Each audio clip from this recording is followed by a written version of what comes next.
part one, I showed you 4 masterpieces from the Rijksmuseum in Amsterdam. If you missed part one, you can catch it up here. And what I found interesting was that those works were not even their best work. Some of their best stuff didn't come till years later. Did their style change? Did they just grow as artists? Did they just keep experimenting, improving their skills? I think it's all three. Vermeer's Girl with the Pearl Earring is his most famous work. In Northern Europe, it's as iconic as Da Vinci's Mona Lisa, and he created it just 10 years before his death. Water Lilies, one of Monet's most famous paintings. He worked on it for the last 30 years of his life. Starry Night and Sunflowers, they were painted by Van Gogh in the year that he died.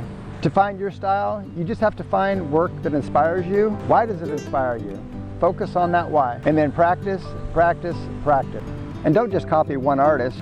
Combine all your inspirations to develop your own style. Here are 3 modern day artists that I follow on YouTube. First is Devin Rodriguez. If you follow any channels on YouTube, I'm sure you've seen Devin Rodriguez. He does pencil sketches of artists on the subway, and then he hands it to them.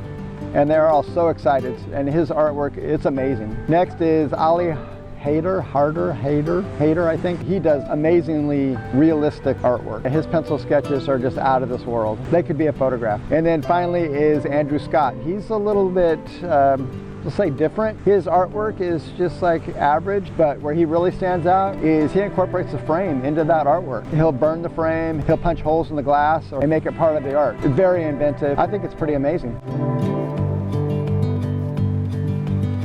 In part one, I told you about Monet's belief that art should be in the interpretation of the artist and not really going for realism, and I agree with him.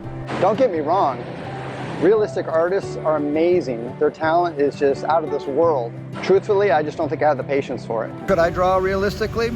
I'll never know. It just doesn't inspire me. I like art that's a little off, a little funky. Not abstract art, funky. Art where I know the artist had a blast creating it. For me, it's got to be a real subject. Something tangible that I can get my hands on, you know? I just started acrylic pouring, and let's just say I've had a few mistake abstracts, but if abstract art gives you the feels, then by all means, abstract away.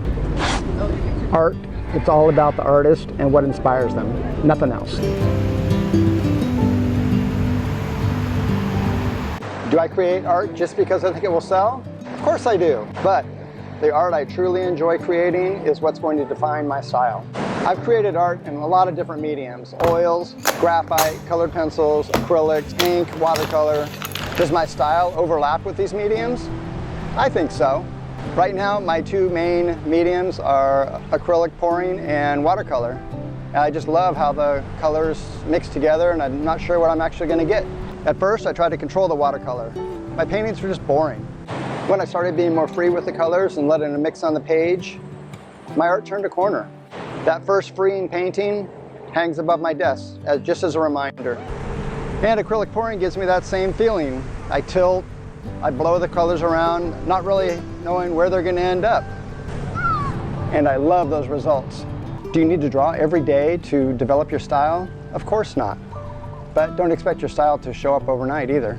So no matter what kind of art you create, find what inspires you, practice, practice, practice. Your style will come. Your style is forever evolving. Mahalo, and thanks for watching.